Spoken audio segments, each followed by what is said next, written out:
Hello and welcome back to GlitchWitch.JPG. I got you, didn't I? You thought I was Meat Canyon. I look just like him. We could be twins. I know, I get it all the time.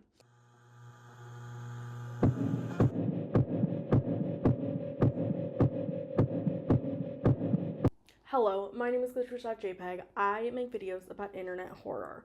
Analog horror, digital horror, creepypasta, internet ARGs, internet urban legends, and sometimes survival horror video games. But today, we are deeply, firmly in creepypasta territory, a territory that I have grown to love so dearly. What am I doing today? Today, I am taking a look at one of my favorite podcasts of all time, which is Creepcast, a creepypasta-focused podcast that is hosted by Wendigoon, a very beloved internet horror adjacent YouTuber, and Meat Canyon, a beloved animator, crazy, I don't know how to pen down Meat Canyon as one type of thing, YouTuber. I am an avid listener of this podcast. I love it. It's exposed me to a ton of new creepypastas. I've kind of spoken about this a lot on my channel before. I did not have reliable internet access at the peak age that I should have been into creepypasta. So I didn't really get into creepypasta until I was late high school, early college, and I'm really getting into it now as a full-grown adult. This podcast has exposed me to a lot of ones that I maybe didn't know about. And I mean, some of them are very niche and not as popular, so I'm sure that a lot of people were exposed to them because of that. But I wanted to go ahead and make a Creepcast tier list because I think I've always wanted to make a creepypasta tier list, but that's such a hard thing to do because how do you pin down what specific creepypastas? And a good chunk of the ones that I'm super familiar with are because of Creepcast. So I thought this was a good opportunity. But I am not just giving you one tier list. No, I'm giving you two. The first tier list, I'm going to do them simultaneously, but the first tier list is going to be what I think about the creepypasta story that Wendigoon and Meat Canyon read in the episode. So nothing to do with their delivery, how they tell the story, just what I think of the story. And then the other one is going to be my opinion of the episode itself as an entertaining podcast. Now, I will not be rating them equally because I don't think it's fair to. I pretty much don't dislike a single episode of Creepcast. Are there some that I like better than others? Are there some that maybe I kind of have forgotten about? Sure. So that is going to be rated very differently from the creepypasta tier list itself, because those I'm going to be doing much more in a traditional tier list of amazing, good, okay, horrible. That's what we're here. That's what we're doing today. I want to say this is just my opinion. If you're familiar with my content, there are specific things I really love in internet horror. I love religion in internet horror. I love liminal spaces in internet horror. There are certain things that people love that I am just not as into, creepy stuff in the woods, not always my jam. Aliens and things like that, not always my jam. So if I shit on your favorite creepypasta, I'm sorry. I like shitty creepypastas too. Some of my favorites may be some of your least favorites. That's the joy of this. I'm not at all trying to shit on the podcast. Anytime I rank it, the meanest ranking I have is, not gonna lie, I don't remember much about this one. And that's just bound to happen when they have 50 episodes at this point, or whatever, 40 some episodes. And then I also have one I disagree with their analysis or opinion, but that's art, baby. And that's true. That's art, baby.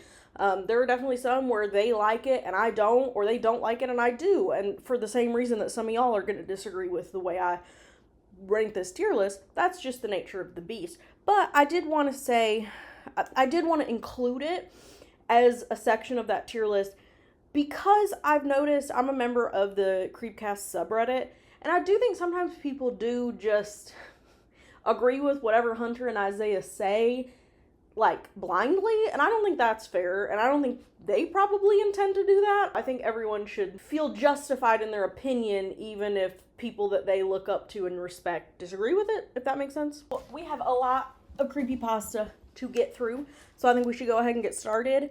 My only last like little qualifier, I'm not going to go in depth on what each of these creepypasta plot are. I'll kind of casually mention it. If there are any of these creepypasta that you would like me to cover in depth on like a full video, let me know, because there are definitely some that I could easily do it. I don't ever want to sound like I'm copying Creepcast by covering them, but you know, they're just reading and like instantly reacting to it. I would do more of an in-depth like critical analysis, the way that I do with my analog horror stuff. I've done a few creepypasta ones as well, but I mostly do analog horror, but I'd love to do more creepypasta. And so please let me know if you want to hear more on an individual one from me. And if I forget like a bit or a highlight from the episode, I'm human. I've listened to nearly every episode of this podcast, and I don't remember everything. I try. Like, I even went through the subreddit to like try to remember what came from where, and all that, you know, because there's just been so many, and some of the bits have become so ingrained into just like the nature of the show that I don't even remember where they come from. Like, I had to fact check that Mr. Wellers came from the showers. I thought he did, but I needed to check. And also, my last disclaimer, if you've never listened to an episode of Creepcast, you can absolutely still watch this video, because it is going to be honestly more focused on the creepypastas themselves rather than like the show. If you think some of the like funny bits that I talk about sound funny, then you should listen to the show. So I mean, I am endorsing that you should listen to this podcast if I'm making an entire tier list video out of it. So without further ado, let's look. The first tier list is the creepypasta tier list. The S tier, top tier, is talented, brilliant, incredible, amazing, show-stopping, spectacular, never the same, totally unique, completely not ever been done before, unafraid to reference or not reference, put it in a blender, shit on it, vomit on it, eat it, and give birth to it, which is the Lady Gaga gif that I love so dearly. And this is reserved for like peak, you can't get better than this, right? Then I love this so much. Just really good, but not like earth-shattering enough to go in S tier, right? This is like the A tier. Still, I love it. Maybe it's one of those things where like my rose-colored glasses are on, so I'm geeking out over it, but not everybody else would love it so much. And then this is neat. It's like, oh, that's cool. That's a nice little story. Like, that entertained me. I'm not really necessarily gonna think about it much more beyond like listening to it, but it's cool. Meh is like, I don't know, it's not the best, but it's not like dog shit. And then Oh Dear God No is reserved for just poo-poo, stinky poo-poo, which there's a few of them. And then for the Creepcast itself tier list, I have Literally Crying Laughing, which means it was an episode that I found particularly funny, that made me laugh a lot. Solid Creepcast episode is going to be most of them. A really good episode. Cool. Love it. Great stuff. Not gonna lie, I don't remember much about this one. There's a few where it's just like, I don't remember details. I barely remember the story because it's just a forgettable story, and clearly they probably weren't that into it either. And then I disagree with their analysis or opinion, but that's art, baby. And that's just like notable ones where I almost like 100%, not even 100%, but I have a different take enough that it's worth pointing out. So let's start. I'm going to go chronological here.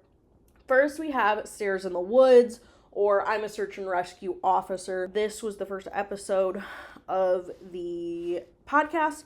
This is a classic creepypasta. The Stairs in the Woods part of Search and Rescue is like the biggest, I would say most popular part. It's like a long form, almost like blog journal of a search and rescue officer that works in a forest. Stairs in the Woods was adapted into a season of Channel Zero, the sci-fi creepypasta show, which I loved, and I love that season. They call it Butcher's Block. It's so different from the text. I'm gonna say Stairs in the Woods for me is neat. That's not like my favorite creepypasta in the world. I prefer the Butcher's Block interpretation of it than like the straight text. But that's another one that maybe it's just not for me. And then for the Creepcast one, I'm not gonna lie, I don't really remember it. It's the first episode. I honestly don't love the earlier ones before Pen Pal as far as like the format, because I really like when Isaiah narrates and Hunter reads, just because I think they're both suited for that more, and I believe it's Pen Pal when that started. So, next, Jeff the Killer. Now, if you're familiar with my channel, you will know that I have a lot of strong feelings about Jeff the Killer. The Jeff the Killer image used to really upset me. Like, when I say used to, I mean like 6 months ago. Making this YouTube channel has given me enough exposure therapy that I can look at him now. So, if nothing else, this YouTube channel has been therapy for me. Now, Jeff the Killer, the story, I'm going to put in Oh Dear God No, but I say that with love. It's awful. It's written really poorly. It's absolutely ridiculous. If you're not familiar, Jeff the Killer is the story of a teenage boy named Jeffrey Woods who gets bullied relentlessly and ends up getting an accident that, like, makes his face turn white, and he cuts a permanent smile into his face and says, "Go to sleep," before killing people. And there's a lot more involved than that. Honestly, this is an episode I really recommend maybe starting with. Like, you could even skip Scares in the Woods and go right to Jeff the Killer, because it's, to move on to that tier list, the Creepcast tier list, it is a literally crying, laughing episode for me, because the subject matter is ridiculous and they are just having the best time reading it, and it's so fun. Like, it's just so much fun. I think that's the thing I love about this show, is it celebrates every aspect of the creepypasta. It celebrates the goofy, silly ridiculousness of things like Jeff the Killer, but still, again, celebrates it. It's not just making fun of it. It's celebrating that, like, this is a big part of this genre. But they also do a really good job legitimizing creepypasta and highlighting, like, very talented authors who have published novels and published short story collections, or have gone on to work in, like, film and TV, and show that creepypasta can be a very serious art form. So I appreciate that they explore both sides, you know. Next, we have the Russian Sleep Experiment, which to me is another classic. I don't hate this story, but the ending is really bad. Like, the ending is a little too creepypasta, like, classique for me. Russian Sleep Experiment is a story about a Russian sleep experiment where essentially these people are kept awake for, like, an extended period of time, and chaos ensues, and it ends with a very ridiculous monologue. So because of that monologue, I'm gonna put it in This Is Neat. I like the first chunk enough that if the ending wasn't there, I'd probably put it in I Love This So Much, but I just can't justify it. And this is another one where, I'm not gonna lie, I just don't remember that much about this episode individually. I'm sure there's some funny bits, but I don't know. Next, we have, Miss Iconica Baraska. Before I even get into this, she is going at the top. Too talented, brilliant, incredible, amazing, show-stopping, spectacular. I'm not going to read the whole thing. S tier.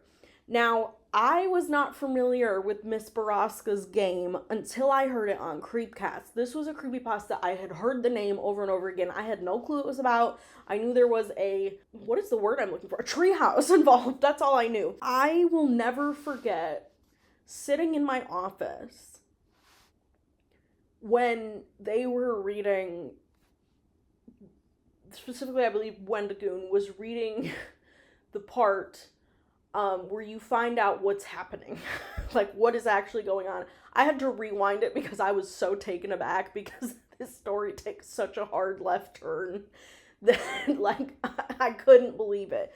And Baraska, I have a whole video on Baraska if you would like to watch it. Baraska is a story about a group of kids who become friends. This main character, Sam, moves to this small town that used to be a mining town, and there's a bunch of urban legends about something called a Baraska and the shiny gentleman and the skinned men up in the mountains. But amidst all these urban legends, women keep going missing. So it explores that. It's incredible. It's written by Rebecca Klingo, who we will see a lot of on this tier list. They cover her pretty frequently, and I love Baraska. I cannot sing its praises enough. To me, I would not recommend consuming Baraska via Creepcast first, only because there is a radio drama version of it that Rebecca revised a little bit to kind of get Baraska in its purest, like, form, like the way she really wanted it to be, put out by a company called Q Code, who's also done the Left Right game, and it's incredible. Cole Sprouse plays Sam, the main character, and I love that. I cannot sing the praises of the Q Code Baraska enough. So definitely, like, if you're a Creepcast fan, I know they mention it on the podcast, that's how I found out about it, but if you haven't listened to the Q Code Baraska, please do. It's incredible. As far as, like, Baraska, I'm gonna say, like, a solid Creepcast episode, because the stuff with Kyle is, like, really funny. Like, they make a lot of jokes about Kyle that I really enjoy, but, like, to me, the story is the driving force of that episode. Like, it's just, the story is too strong to remember anything but the story. Which, again, that's not a diss to the episode. It's a great episode. Next, we have Pen Pal, which I know this is going to make it look like I'm too nice. I'm going to say this right out the gate. I'm too kind. I'm going to put too many things in the top. But Pen Pal is another S tier for me. And Pen Pal is a story about a kid who essentially is reflecting on his time getting stalked as a child. And it is deeply rooted in reality in a way that is so uncomfortable and that you don't always get in Creepypasta. This is one like Baraska where you can't sit and tell me Creepypasta isn't, like, a really compelling form of narrative fiction. Pen Pal is unreal. I don't know how it hasn't been adapted into, like, a mini-series or something. It's just remarkable, incredible writing, and it's terrifying. It may be pound for pound is the most, like, terrifying and upsetting story that they've ever covered, at least in my opinion. I re-listened to it recently on a plane ride. I had a really long plane ride. And it was one I re-listened to because it had been so long, and it just still hit me. Like, I knew everything that was coming, but it hit me in the gut. And I would say this is another one like Baraska where it's a solid Creepcast episode. But, again, the story is the driving force here. Like, they're just a vehicle to deliver this incredible story. And I will say, I almost made this a tier, but it felt kind of a weird way to rank it. I love when they get scared and they get really invested in the story because it makes me get even more invested. Like, it feels like I'm hanging out with my friends, which I know is, like, the parasocialness of podcasts. But it's cool. I just like it. It's fun to hear other people get scared. I guess I should say that too. I'm solely an audio listener. I do not ever watch Creepcast unless it's like a Creep TV, which I didn't include Creep TV in these. I listen usually in the car because it's kind of like undivided attention. That's my go-to is every week I have like a half-hour commute to work, so I get an hour of Creepcast in.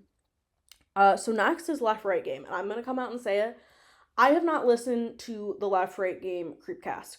Some of the ones that I was familiar with already that are really long, I haven't listened to yet. I'm sure I'll go back and listen to it at some point. But I am also going to have to give Left Right Game as a Creepypasta S tier. Now, I was familiar with the Left Right Game, but I chose to listen to the Q Code audio play adaptation of the Left Right Game, and that's starring Tessa Thompson, and it's incredible. It's another one.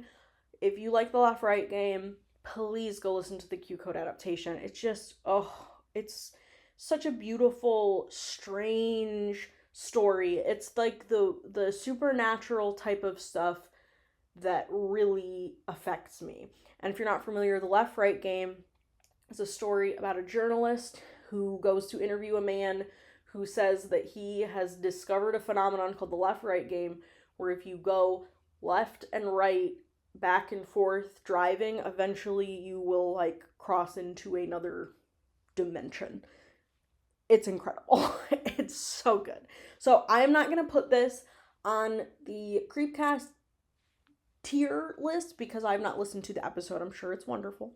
Next is Gregory88. Now, Gregory88, I'm going to put it under, I love this so much. I don't think it's fair for me to put it in S tier because this is one I'm absolutely looking at through rose-colored glasses. Gregory88 is a Twitter ARG about a man who goes to his grandpa's cabin that he inherited after his grandpa passed away, and weird goings-on occur, and he tells us all on Twitter. He just tweets the whole thing.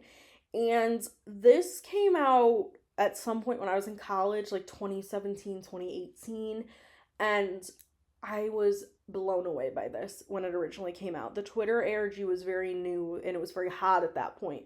The Sun Vanished was another one that was going on at the same time as this, and Teletubby updates, which is maybe my personal favorite. I made a video about Teletubby updates because that one really blurred the lines, I think, for a while between is it an ARG, is it not, and then it was like, oh, this is an ARG. Gregory88, I believe I originally found out about because of Rainbot, who is an incredible YouTuber, huge inspiration for me, and I love the format of Twitter ARGs. So I really like this one just because it's very nostalgic for me, and that whole era of internet horror is just like, it's like a warm blanket for me. Things like that, and then like unfiction projects like Daisy Brown and Hi, I'm Mary Mary, and ARGs like Sexy Girl Max, Ash vlogs, like those are all super nostalgic for me. So yes, I'll admit it's a rose-colored glasses, and because of that, this is the first one that I'm gonna put into I disagree with their analysis or opinion, but that's art, baby. They didn't love this one. I understand. I also think reading a Twitter ARG for a podcast doesn't work. I think it was hard to listen to, like it just didn't work. It may have worked better on the YouTube version, which again, I should probably honestly go watch that and just see how it reads. But I think it's a strange format to do for a podcast, whether it's visual or audio, so I think it was kind of doomed to fail. Like, I don't think they could ever do Teletubby updates. They could maybe do the Sun Vanish, but Teletubby updates, I mean, I had a hard enough time covering that for, like, a YouTube video. Like, I don't think it even exists, actually, in its full form enough to read it. And that is something I think that's special to me about the fact that they did include it, at least, though, as it is recognizing the Twitter ARG as like a form of internet horror. So I appreciate that. So next we have a little out of order here. Okay, so apologies, it was slightly out of order, just the way that I uploaded these images to the tier list that I'm looking at. So I skipped My Dead Girlfriend Is Messaging Me on Facebook, which was that was between Baraska and Pen Pal, which I was gonna say, like, I didn't remember Baraska and Pen Pal being back to back. That would have been nuts. My Dead Girlfriend Is Messaging Me on Facebook is kind of a like meh for me. I had trouble like following it, like it didn't hold my attention. The plot is exactly what it sounds like. I think it's very standard no sleep fare. And I'm gonna go ahead and say, not gonna lie, I don't remember much about that one, because I just don't. And it looks like this is the predominant one. It's just because some of the earlier ones, I think, A, I've forgotten them because time has passed, but B, I think they kind of took a second to get into the rhythm of it, which is totally understandable. Next, we have the thing in the basement is getting better at mimicking people. And this creepypasta is about a guy who, his sister starts talking about weird shit going on at her house, and that there's something in the house with her, and, you know, the title is kind of a dead giveaway of what's going on here. Now, I love a creepypasta-ass title that's too long, too descriptive. I think that's great. I think that's such a beautiful tenet of the genre, and I was sold on this the first little chunk, and then, oh my god, in fact, maybe, oh dear god, no, I can't, It's so bad. It is written so poorly. Like, it's not even a premise thing. It's just written so horribly, and it takes such a turn where it's just irredeemable. However, it is a literally crying, laughing episode. This is one of the funniest episodes of Creepcast. I remember, like, hysterically losing it because they were losing it because it's just so bad. Oh my god. Get fucked. I'm in hell. Luckily, this one's not too long. Sometimes when they read a bad one that's, like, really long, I start to, like, get mad. Not at them. Like, I get it. You gotta read it through. But I just start to get so mad at the story, I can't even laugh at it anymore. But this one was short enough that, like, it was a good chuckle. It was a good time. 1999. I struggle with 1999, not because it's not great, but because I don't know if I should put it in S, or I think I'm going to put it in I love it. I love this so much. I think I need to not overdo the S tier. 1999 or Caledon Local 21 or Mr. Bear's Cellar is a creepypasta about a local access TV show called Mr. Bear's Cellar that involves the titular Mr. Bear, a man in a bear suit who would have children on his show in his basement, and our main character watches the show, like, semi-religiously and ends up writing to Mr. Bear, and it's a creepypasta. I'm not gonna tell you what happens, but I really like this one. I just think, like, local access stuff, it can be very creepy. I think it's a really fun just set up for a creepypasta. I think it's written pretty well. There's certain things, that happens that the characters do that don't quite make sense, but overall I think it's really solid. And this was one I had heard a lot about, so I was excited that they covered it. And I'm going to say this is a solid Creepcast episode. So next we have The Showers. And The Showers is a creepypasta about a guy who retells a story that his English or history, a teacher told him about how he visited this random, house in the middle of nowhere, and it was creepy and not good, and this story stuck with this main character, and he ends up going there himself. And I think this, I'm going to say I love this. I really like The Showers. It's another one that, I don't know, I don't want to say it's grounded in reality fully, because it's not, but it's just very middle of nowhere, liminal, creepy, and I love that about it. And this is an iconic episode. I'm going to say literally crying laughing, because our beloved friend Mr. Wellers, who is now a reoccurring bit character on the show, came out of this episode. When Mr. Wellers gets his universal donor blood type from Pennsylvania, see, it's a good season round here, you see. He runs a plasma blood bank. They get down there in the bog. They get down to the swamp, and it's just like, oh, I'm Dr. Wellers. I run a local blood clinic here. Hey, how are you doing? Yeah, hi. How are you? He's like very normal. And then you're like behind like an old oak tree. What did I tell you? He loves you, Danya. You don't said Mr. Weller's name, and he's come for your blood, don't boy. said it. Now you're gonna get a glass of orange juice because you donated plasma. He that sows the wind reapeth the whirlwind, boy, and you've kicked against the pricks one too many times for Mr. Wellers. Mr. Weller lore is gonna go crazy and in future episodes. You just got like a little like Paw Patrol bandage. You're like, no, it wasn't that bad. It's like, No, beware, boy, Mr. Wellers. Yeah, beware of him, now. I love Mr. Wellers. I shout out to Mr. Wellers, because essentially Isaiah was making fun of Hunter for saying that, like, he wouldn't talk to a stranger at a gas station. And that's just Midwestern versus Southern. And I can say that because I'm from the Midwest, like born and raised, but I've lived in the South for like a decade now. So I understand both perspectives. So inside me, there are two wolves. One is Meat Canyon in the Midwest, and the other is Wendigoon in the South. So next we have No End House. And you know what? This is another one. I'm going to be perfectly honest. I'm so familiar with this story. I did not listen to this episode. I just haven't. I need to go back and do it. But I like this story. I think it's, I'm going to say this is neat. I like No End House. I really enjoy the, again, Channel Zero adaptation of it. That was when I was like, ooh, Channel Zero got that production budget upgrade from Candle Cove to that.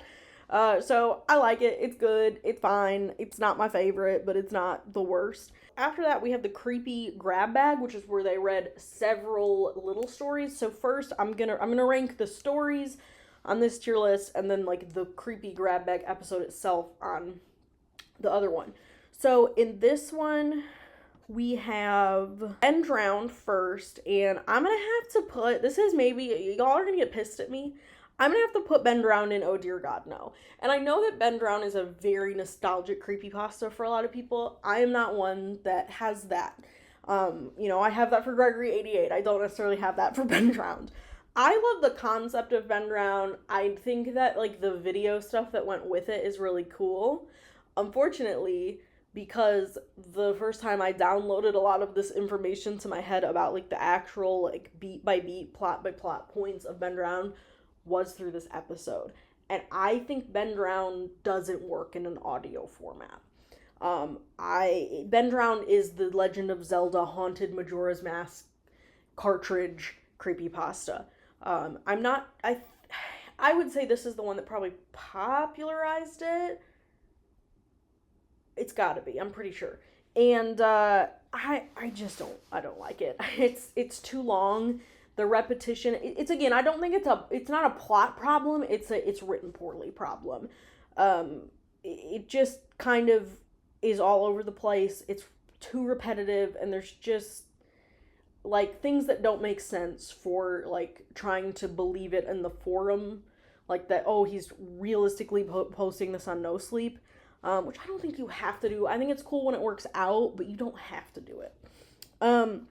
Next we have Squidward's End of Life.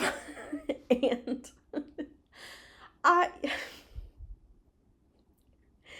I'm don't get mad at me. I'm putting this under This Is Neat. Simple. I can't. I'm gonna put it under meh. I can't put it under. I'm so charmed by the concept of this because if you were a GlitchWitch subscriber, you know I believe this shit at the big age of 17. Like, I was like, oh my god, like, this animator from Nickelodeon is, like, actually insane. I believe I tweeted about it, and then I was like, the next day I was like, oh fuck, it's a creepypasta. Oh, and every time I say this, people are like, well, I believe the Russian sleep experiment. That's not an embarrassing creepypasta to believe. Squidward's End of Life is. So, Squidward's, I'm not saying the word because YouTube will, put a hit out on me.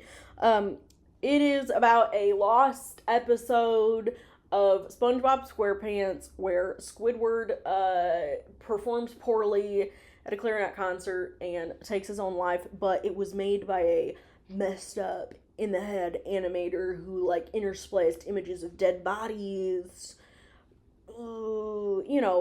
Classic. So because it's classic to me, I'm putting it above Oh Dear God No, even though it technically should be Oh Dear God No.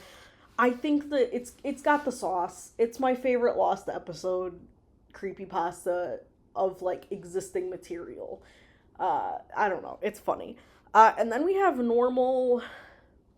I'm sorry that I'm saying it this way. I think it's dumb, but YouTube won't let me say the word. So normal corn for normal people. I love this story. I would love to make a video on this creepypasta. This is one that blurs the lines because straight up, like, people thought this website was real because the way that the creepypasta was passed around, it was often, like, diluted. And, you just heard about, oh, it's this scary website, kind of like a rotten.com, but like on the dark web more so, I guess. And that's essentially what the premise of this is the writer gets like emailed a link to this website, and he goes and checks it out, and there are several videos on there that get kind of increasingly more upsetting. The final one involves a chimpanzee. If you watched my video last week, 2 weeks ago now, you'll know I'm very scared of chimpanzees, so this one scares me. I'm very frightened by this one, and I think this is just like quintessential, like, internet horror. And I feel like this is a solid Creepcast episode. Like, I don't remember particularly, I very much empathize with how much of a slog they found Ben drowned. Like, that's specifically what I remember. And I remember pulling up to I always listen when I'm driving. I think I already said that. I remember that, normal blank for normal people was playing when I pulled up to my gas station that I frequent. So that was weird. So next we have a very controversial one, I would say, and that is Tommy Taffy. Tommy Taffy is a creepypasta about this entity named Tommy Taffy who looks kind of like a life-size mannequin Ken doll. And he shows up to people's houses and says, I'm going to be the third parent. I'm going to help your parents raise you to the children. And his intentions are not good, and he is very hard to get rid of. I really like Tommy Taffy. And I'm going to go ahead and immediately say, I disagree with their analysis of Tommy Taffy. I think that they are a little too grossed out by Tommy Taffy. And yes, Tommy Taffy is gross. I'm not going to shy away from that. It's upsetting. It's disturbing and it's gross. But I don't think they handle Tommy Taffy in a mature manner, personally. And I'm not trying to criticize them. I get that it's uncomfortable, and I get that it's uncomfortable to talk about these things and like literally read them when you know that like a ton of people are going to listen to it. But it's a horror story. And we know Creepypasta goes to CSA places. On this list, there are several that have. So I don't quite know why Tommy Taffy was like the straw that broke the camel's back. I understand there's certain sections that like Isaiah is not comfortable reading out loud. I think that's okay, but I don't think they looked at it like critically enough. To me, Tommy Taffy is a really, really solid allegorical story about being abused by like a close family friend, a step parent, or like a family member, like an uncle or something. Like not directly your parents, but your parents allowing, one of those people to get away with it. And that, I think, is something that happens, unfortunately, all too often, and also is not talked about in fiction a lot. And that's something that, like, is so important about internet horror and creepypasta to me, is horror is such a healthy way to explore these traumatic experiences.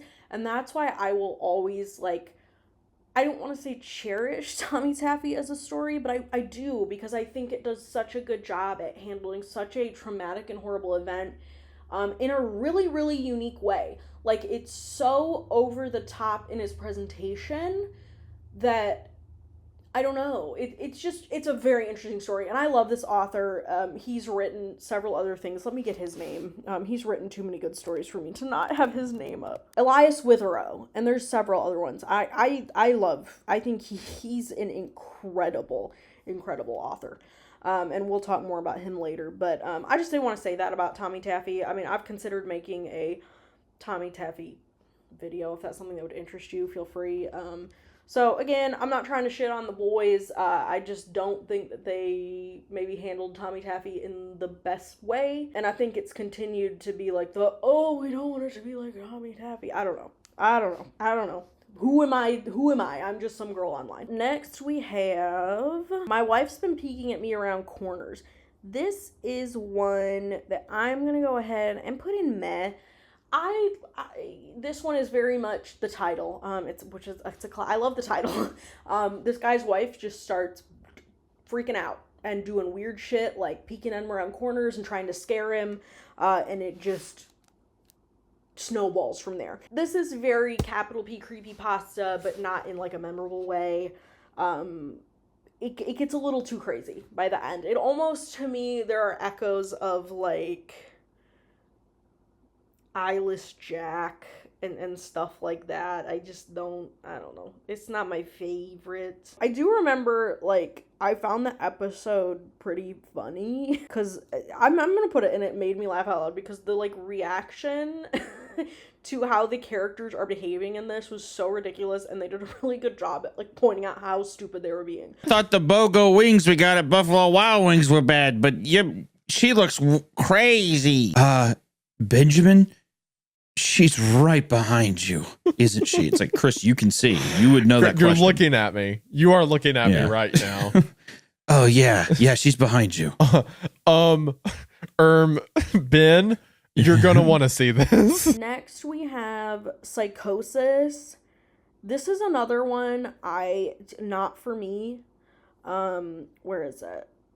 I'm just going to put it in meh. Like, it's not bad enough to put in oh dear god no, but I'm not a fan. It's a guy that's essentially sequestered himself outside, and he thinks that something's going on outside. People around him think he's going crazy. It's just one of those that's not for me. Like, it's just not the type of story I like, and to me, I don't remember much about it, and I'm not gonna say that that's their fault, but just not my favorite. One of my favorites of all time, Feed the Pig. I love Feed the Pig. Do I put Feed the Pig in S tier, or do I put it in I love it so much? I'm gonna put it in S tier because I do, like, this is some of the best world building, I think, in all of creepypasta, period. And this is another one by Elias Witherow. Brother is talented. And Feed the Pig essentially is about this man who wakes up in this very Silent Hill-esque environment and is told he can stay here, or he can get a chance to go back to where he's from if he feeds the pig. I'm not going to tell you anything else because if you aren't familiar with the story, I don't want to spoil it for you. Just nasty, disgusting, vivid world building. I love Feed the Pig. And as I'm telling you how nasty, horrible, and disgusting it is, it shouldn't go in literally laughing, crying, but there is a segment that Hunter laughs at that Isaiah makes fun of him for laughing at that, like, gets me. It's really funny, so I think that deserves to go in literally crying, laughing. Wordlessly, the man raised a shotgun, placed it against the boy's forehead, and blew his head off. I'm sorry, Hunter. Is something funny? Is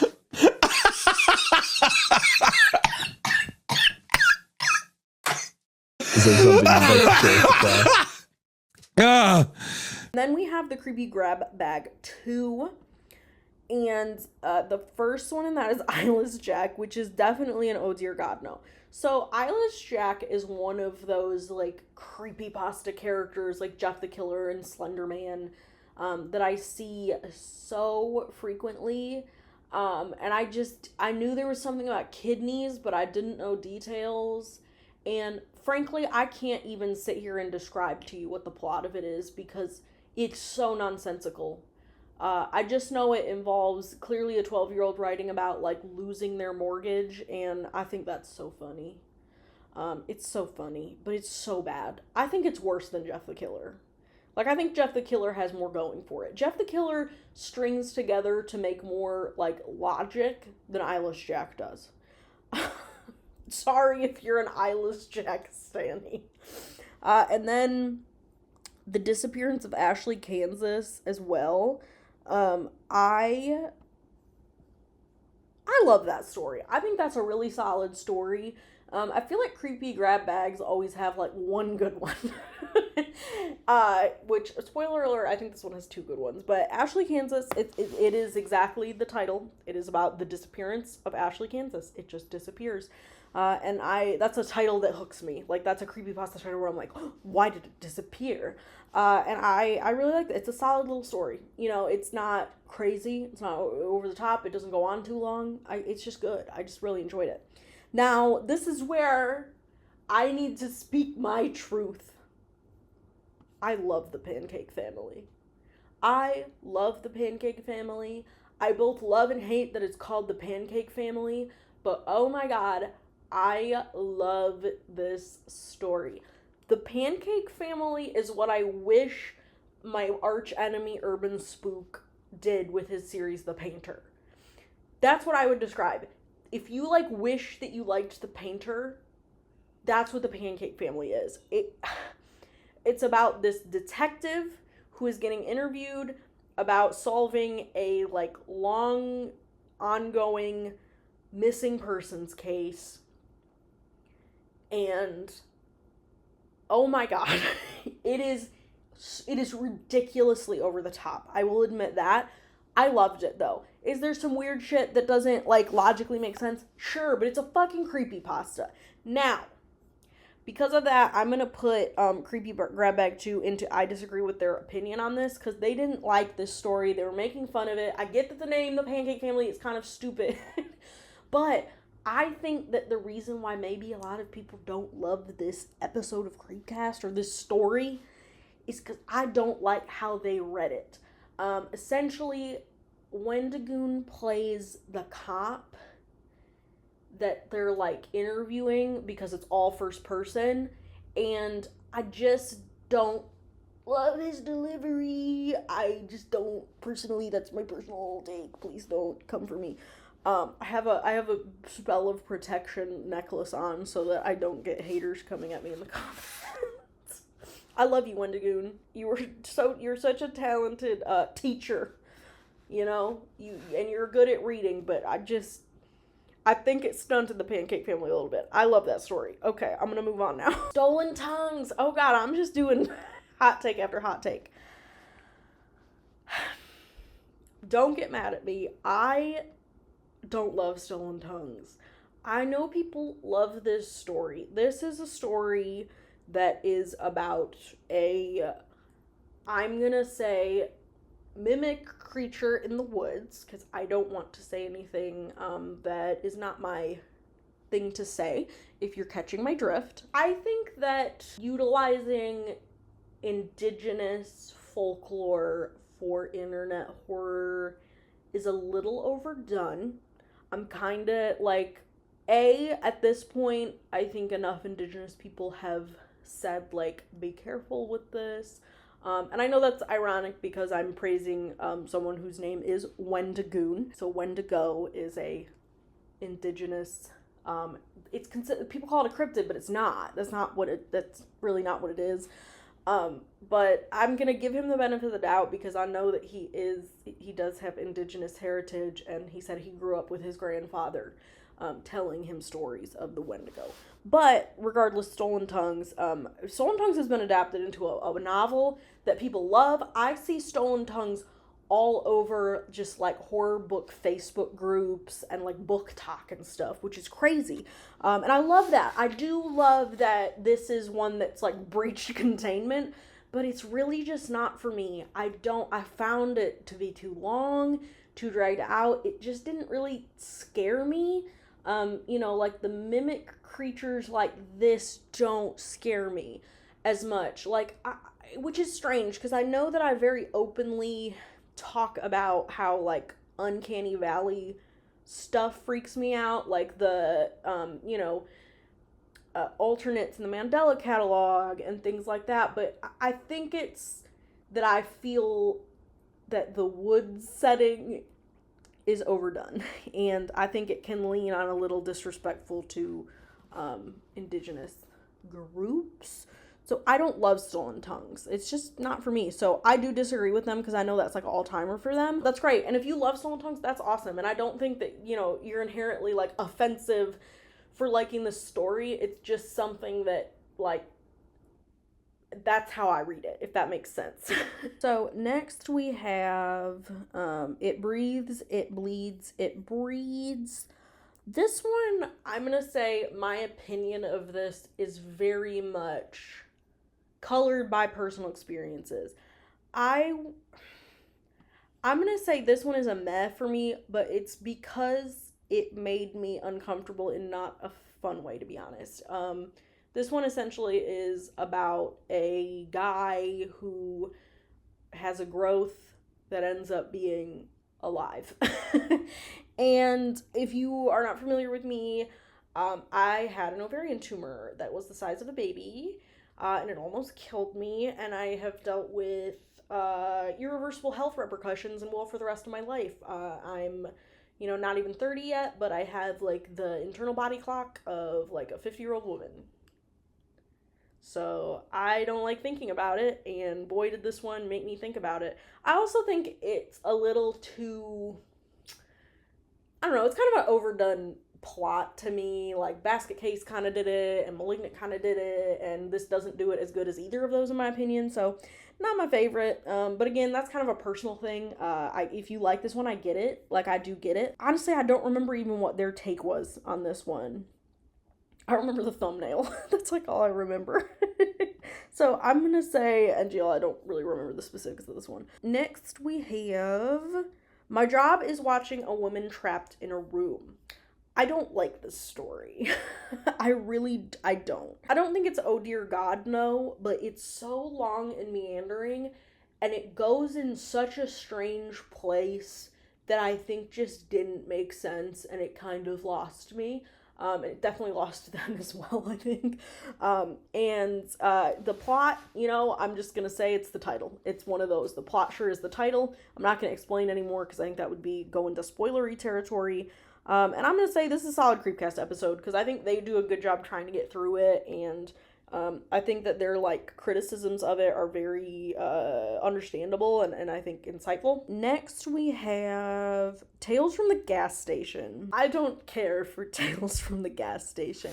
I know it's maybe a bit much to put it in oh dear God no, but it's just not my style of storytelling. It's a little too like funny, quirky dough, and that's just not my style of horror. I don't really like horror comedies all the time. I do like when horror can be funny, but I definitely prefer it in like a more visual medium. I made a whole video on like the idea of just horror not taking itself too seriously recently. But I think this is a little too try-hard quirky dough, and I'm not a fan. I did also listen to this right after I was hit by Hurricane Helene, so maybe that's coloring it a little bit. But I do remember I found it to be a very funny episode of the show. Like, they were very funny, and I think, like, it entertained me because, I, again, had nothing better to do because I was suffering from Hurricane Helene. So I'm going to say that was a funny one. Like, I'll put that under literally crying laughing. I had a good time with listening to it, even if I didn't care for the story. Next, we have My Wife Has Taken Our Role-Playing Too Far. I'm not going to put it in S tier as much as I want to. I'm going to put it in I love it, but I love this story. This one is very interesting because it's actually two stories told from each spouse's perspective. The husband wants to do, like, baby role play. But it does not go in the direction you think it's gonna go, and it's nuts. And this, I talked about it recently on one video, I don't remember which one. This is an example of how creepypasta can be about anything. You can think of anything in the whole wide world and write a scary story about it and make it really cool. And I love the, like, out-of-pocket, ridiculous plots, rather than, oh, it's another scary thing in the woods, or, it's a scary guy. I don't know. It's just different, and I love it. I love it. And I think this is another one where, to me, the story was really guiding it. So it's just a solid Creepcast episode. Next, we have My Dog Was Lost for 3 days. What Came Back Wasn't My Dog. I don't like this one as a story. Very similarly to Stolen Tongues, it's another mimicking the woods thing, and it's not for me. However, this is absolutely going and literally crying laughing, because this is the Creepcast episode where out of nowhere, Hunter tells the story about how when he was a little boy, his grandfather, who was in a wheelchair, shot the family dog on purpose. And that's become a thing. We had one, and then my grandpa, who had a stroke, he would sit in this electric wheelchair, and his fucking mouth would be open, and his eye is blind in one eye, and he fucking shot the dog in the head, and that was really traumatizing. Like on accident? Yeah. Well, I would assume so. I mean, the man, I don't know why he had a gun in his hand. I was too young to really process that this was a horrible thing, but no. Also, trigger warning, dog death. A little late for that. Hold on. Were you there? Yeah, I was right next to the dog. dog. How old were you? I was probably 7. You were 7 years old, sitting next to your beloved hunting dog, and your grandfather, uncle, what'd you say? My grandpa. Your grandpa just blew its brains out right next to you. Yeah, well, it shot him in the head, yeah.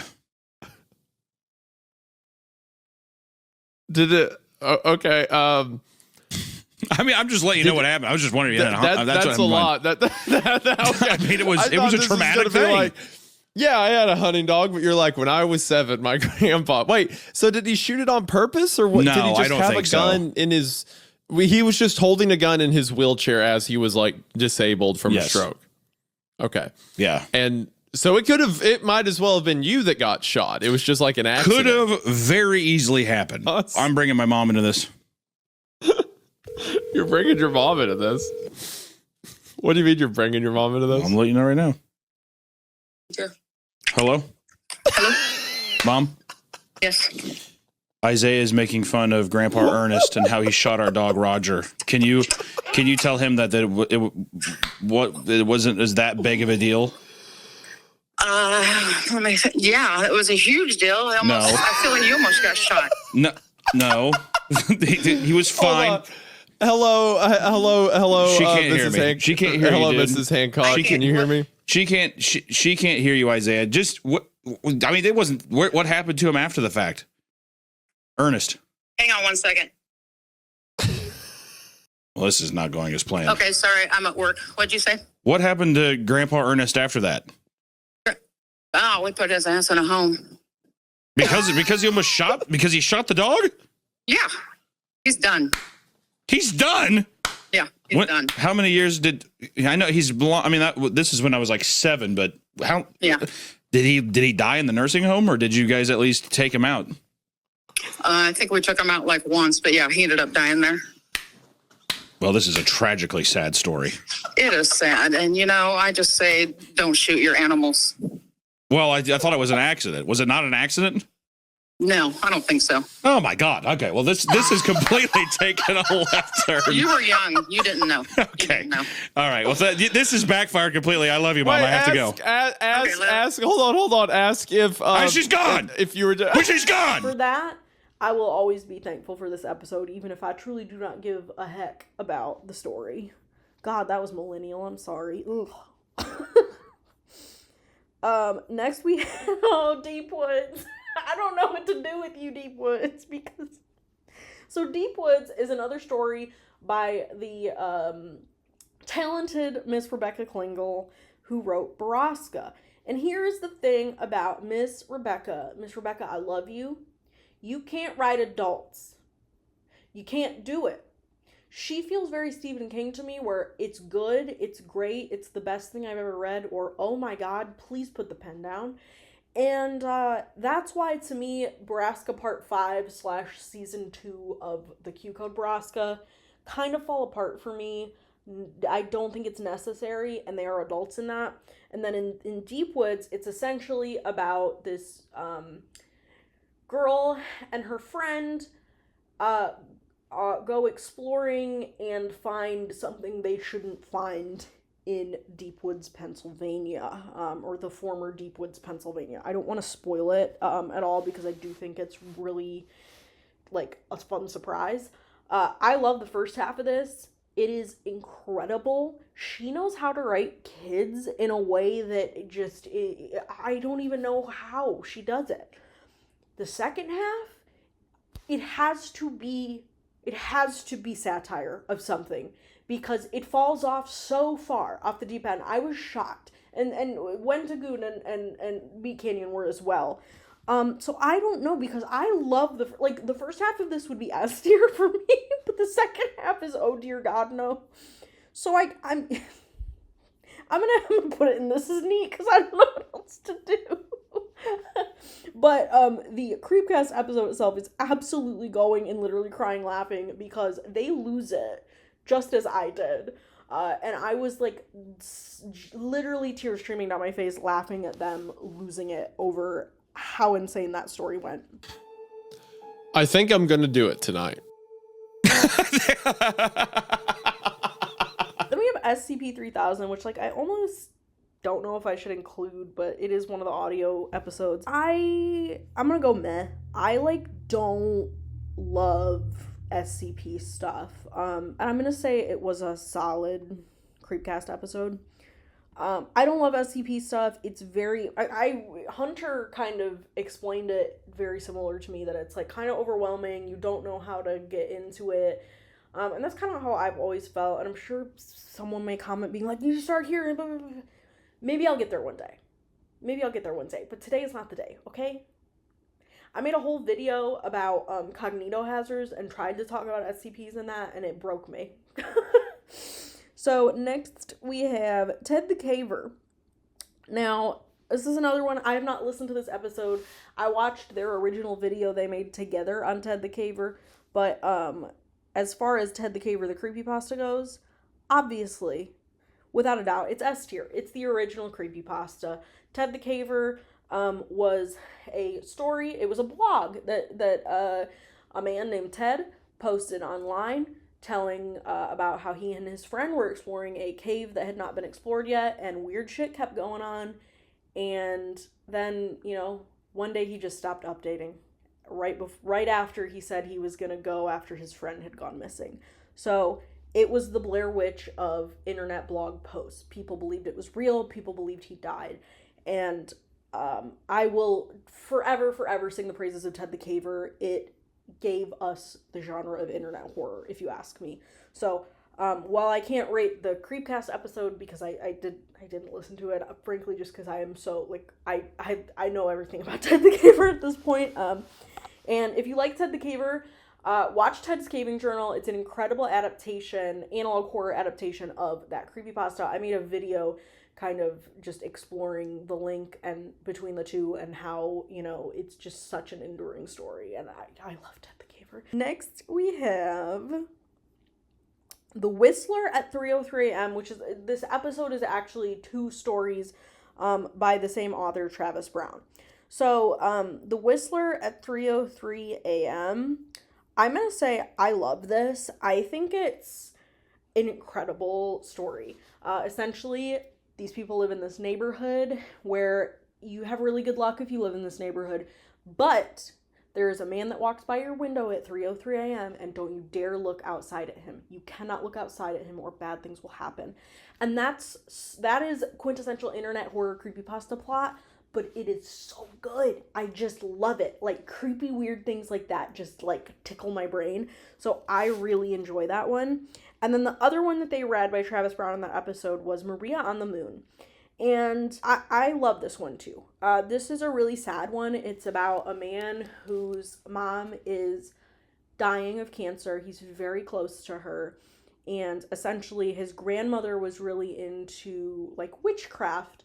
And he takes some old stuff from his grandmother and performs a ritual to keep his mother alive. And it has repercussions. And this one, while it's not necessarily scary to me, it's really effective, traumatic experience horror. I think it deals with having to let go of a loved one in one of the most beautiful and sad ways I've seen in horror. There is a sequence at the end where the main character is essentially talking to death and he's made out of stars. And I want a tattoo of that. Like, I want a tattoo of like the death character made out of stars, because it's just so poignant and beautiful, and it made me sob. And I remember I've been having a really rough week that week, and I was like, I'm gonna listen to my little creepypasta show, and then I was crying, but it was so cathartic, and I needed it. And like, I love my mom so much. It was just hard to listen to. Like, I've dealt with, like, my mom has a lot of health issues, and we've been through a lot together, and I can't physically be near her. She lives in the Midwest still, and I live down in Georgia, so like, it just got me. So that's one where I can get, maybe people don't love it as much if you don't have a personal connection to it, or you just don't want something sad. I really liked it, and I think that's a solid Creepcast episode. We have the live episode, which has several, and we have the Goat Man, which I'm gonna go ahead and do meh. I don't love the Goat Man. That's a green text story that's just like, I don't know, it's taking a cryptid and making a creepypasta out of it. I just don't love it. It's not my favorite. They also did Laughing Jack, which, oh dear God, no. Here's the thing. Laughing Jack as a creepypasta character, I always thought was like, oh, he's kind of cool. Oh God, the story's not. Because the premise of Laughing Jack is that, like, he was a doll, and then he got to, and he, you know, absorbed, or like an angel or something, and you know, yeah, he's a doll that, like, you know, absorbs the energy of like whatever kid he's with, and then some rotten little boy got him, so he turned evil, and he breaks free and becomes just an evil clown thing. The story is dog shit. It's like Eyeless Jack level. Like, it's so bad. I love it. I love how absolutely insane it is. But it's horrible. It's ridiculous. And they also did The Tall Dog, which is another Elias Witherow. We love him. And I'm going to say I love The Tall Dog. Essentially, The Tall Dog follows around people who have like a just, you know, deep depression. And I love it, you know. I think Elias Witherow, he's got the sauce. I think that the Tall Dog as a creepypasta character is very commanding. He has a very scary presence without being too typical. And it's sad, like a lot of things that Elias Witherow writes. And they also did Sonic.exe, which of course is, oh dear God, no. Sonic.exe is another haunted cartridge. It's another classic one. It's bad. Like, I don't know what else to say. The game, like, talks to you like it's a guy, but it's a guy. It's ridiculous, but I do cherish it as a tenet of creepypasta. And then the last one they did is Mayhem Mountain, which, who is that but our lovely Rebecca Klingel, unfortunately only writing adult characters. I'm sorry to do it to you, Becca, but I'm putting Mayhem Mountain in meh. Just because I hate her dialogue for adult characters. Like, I hate it. I love the plot of this. Essentially, a group of friends buy their favorite, like, shitty local childhood theme park, and they're gonna fix it up. And there's this one roller coaster called Mayhem Mountain that's maybe a little sussy. And I love that plot. Oh my God, the dialogue is so hard to get through, though, that it's just not worth it. And I will say, this was part of the live episode. They had people read for these parts, and I think that hurt it as well. Not that those people did a bad job reading it. It was more that, like, I didn't know who was what or who was who. It was just hard to follow. It would probably be easier if I read it. But even if I read it, I know for a fact I still wouldn't like the story simply because the dialogue was so corny. Like, it's, I hate to do this, but it's like so millennial. Like, and I hate it because I love her. I really do, and I like a lot of her work. I got my father-in-law 3 of her short story collections for Christmas because he loved Baraska so much. So she's incredible. This one's not for me. I don't know where to put the live episode because I'll be honest, I didn't love it. Like, that's the only Creepypasta episode I can say I just didn't love, and I think most of it has to do with Mayhem Mountain. But I'm just gonna put it in its solid. It's fine.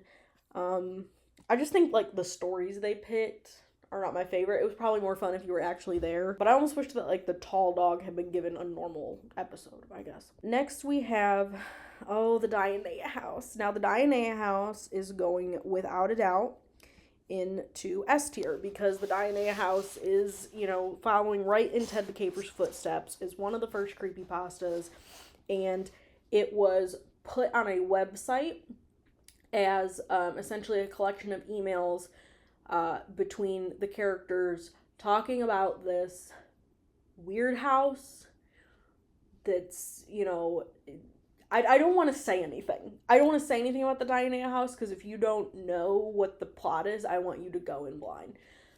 This is my shit. Everything about the Dianea house is my, like, what I love. I love scary houses. Not haunted houses, but, like, something's fucked up with this house. Like House of Leaves, like Skinamarink.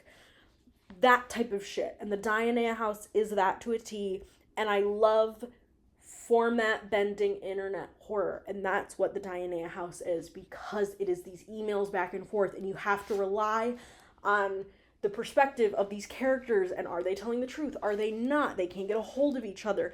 And like, this gets me so, like, I'm considering writing my master's thesis on the Dianea house. Like, it's that serious. So I love this story. I think it is a tragedy that you can't just, like, read it easily.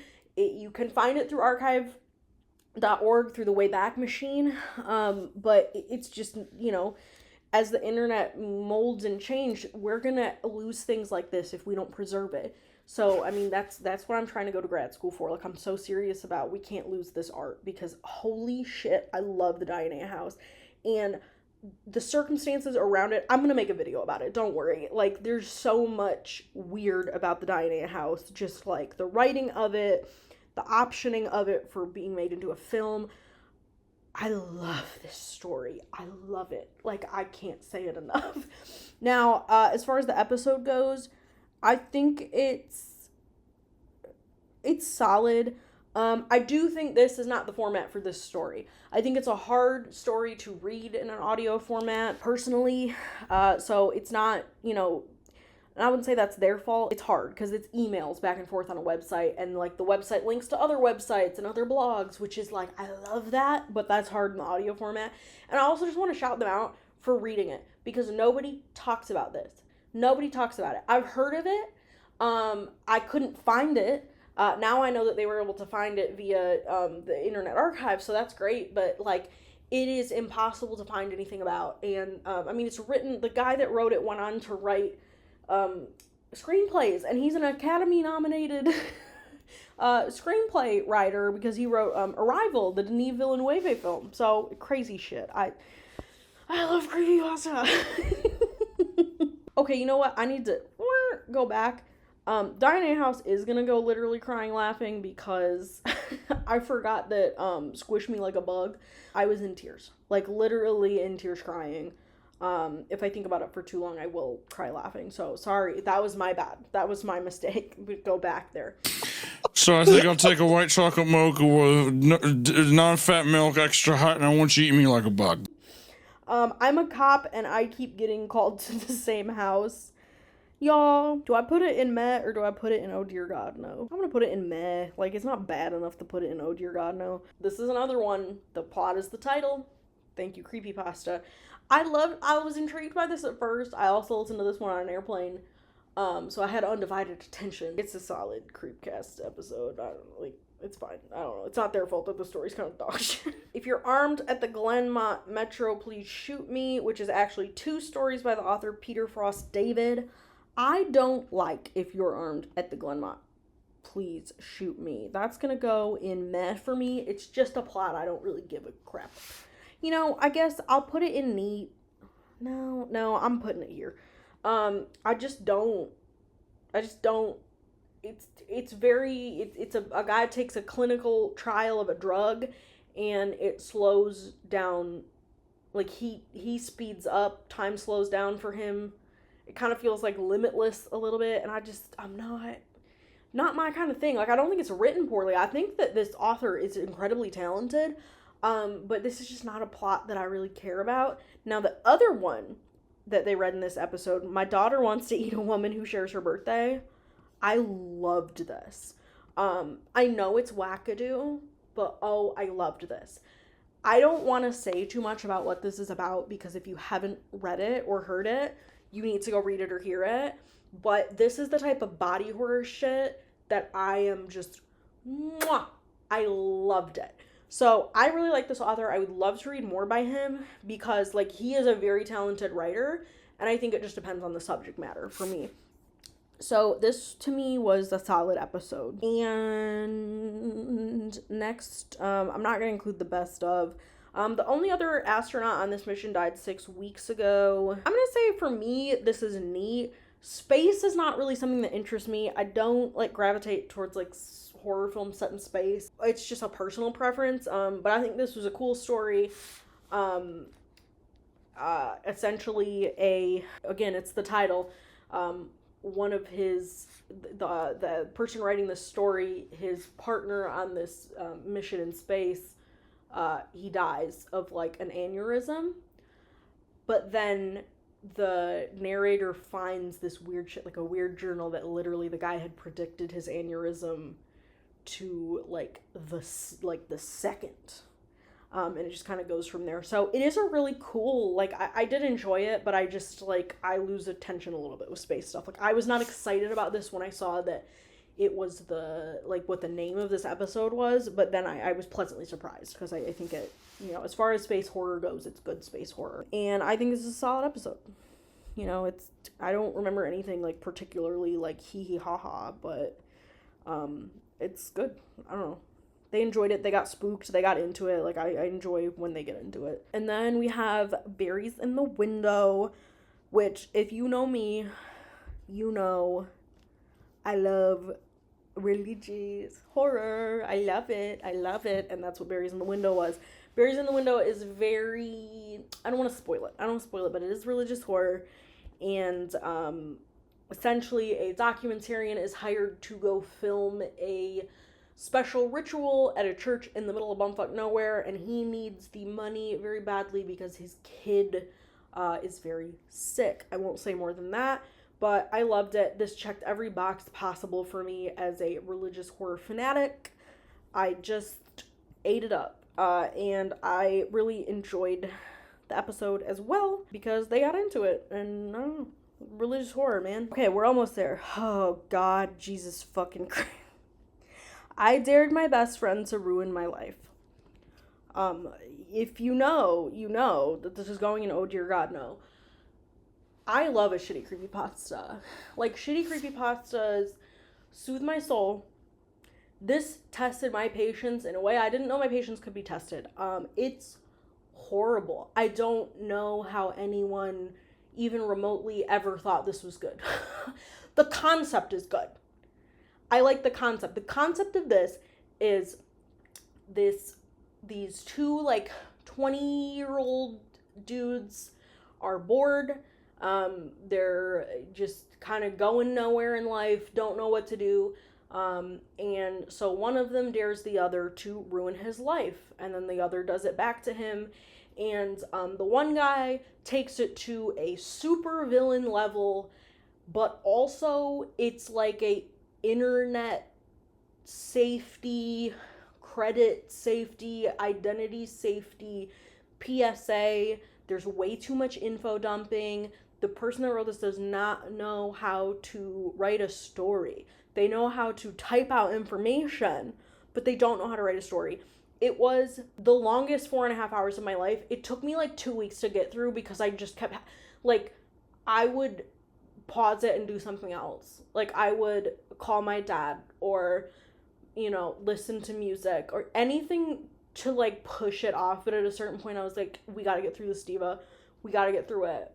Which I know I could have just stopped, but, like, I very much viewed it like they had to read this entire thing. So I, as a dedicated listener, I'm going to listen to the entire thing because it is not Creepcast's fault that the story is dog shit. I don't even know where to put this because, like, I guess I'll put it in It's Funny because, like, I was laughing my ass off, but it was very much like a trauma bond thing. Like, it was a trauma bond thing where, like, I was laughing just because it was painful. I do not share Wendigoon's sentiment that, like, it was so bad it was great. I am solely in the Meat Canyon camp of that was brutal.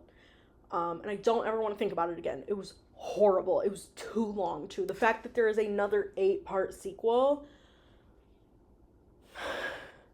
awful. Do you want to know what's not awful is I'm blind and I'm not sure how many steps my staircase has, which is the final one as of me recording this. I do see that they have posted one called The Pigeons Around Here Aren't Real today as I'm recording this, which I'm sure will be cool because I like birds, so that's gonna be weird. I'm ending, as of recording this, we're capping it at I'm blind and I'm not sure how many steps my staircase has. If people like this video, maybe in 6 months I'll make another one. I loved this story. I thought it was so good. Again, I love weird house shit. That's like, ooh, I love it. And essentially, this story is about an author who was born blind, and they move into this house, and suddenly the house starts changing. Like the title says, they counted the steps when they moved into the house, 14 steps, because, they need to know how many steps to be able to navigate. And all of a sudden it's 15, and then it's 16, and then it's 21, and then I'm not going to say any more than that because I think you should just experience it for yourself. But this was just like a perfect little horror nugget. I loved it. I need to go read more from this author because she was just so good. I loved this story. And this is another one that I'm just going to have to say was solid because, like, I think it really freaks them out. I like when they get freaked out because, it makes it less scary for me because I'm like, ooh, like the person reading this to me is scared too. So as of right now, that's it. This was fun. It was a way for me to rank creepypastas, to do its creepypasta tier list. I've done like analog horror tier lists and like weird YouTube tier lists, but this was kind of the easiest way for me to do a creepypasta tier list, and it was a lot of fun. And I think that this spread is honestly the most critical I've ever been in a tier list, and that's just because creepypastas tend to be questionable sometimes. But that doesn't mean we don't love them. Like, most of the ones in this Oh Dear God No, I love dearly. Like, Jeff the Killer means so much to me. And I did try to keep these top ones very, like, I wanted to keep it to, like, the best of the best. The only one that I look back and I'm kind of like, is Feed the Pig, but I do think that's just such a, like, well-written story that I'm gonna keep it there. To me, like, Ted the Caver in the Diana House, like, that's history, you know what I mean? And, whereas Baraska, Pen Pal, and Left Right Game to me are, like, incredible examples of just how solid creepypasta can be. Let me know what you think. Are you a Creepcast fan? Do you disagree with me? Do you agree with me? Are there any of these stories that you would like me to dedicate a full video to? Like, certain ones, definitely, like the Diana House. I think that's gonna happen eventually. But if there's any other ones you would like, please let me know because I would love to do that. I love making creepypasta videos, but they do not seem to perform as well. And it's not all about the performance, but I want to give you guys what you actually want to watch, if that makes sense. Like, I don't want to make videos that you're not going to enjoy. Like, it's not about me, like, making an extra $1. Like, I don't make a lot of money on YouTube. It's not about that. But I do genuinely want to give my audience what they're looking for. So as much as I like making creepypasta videos, I don't want to overload you with too many. But I'm always going to continue to sprinkle them in with the analog horror stuff. So, please let me know if there are any creepypastas that you'd like me to make a video about. Don't have to be on this list either. If there's just some, that you would like me to talk about, please comment them regardless if Creepcast has covered them or not. And, what's your favorite and your least favorite creepypasta, I guess. Tell me that too. Thank you so much for watching. I'd like to thank my YouTube members. The Creepypasta OCs, very fitting, are up on the screen. And then in Survival Horror Emos, we have E-Rob and So-Called Punk. And then in Analog Horror Scary Face, we have Kira Coffer. If you would like to become a YouTube member, there's a little button down here next to the subscribe button. You can join that. But also just liking, subscribing, commenting, sharing means the world, and just watching means the world. I'm glad you're here. I hope you enjoyed it. And I don't know, Creepypasta. Give it up for Creepypasta. Yay! Bye.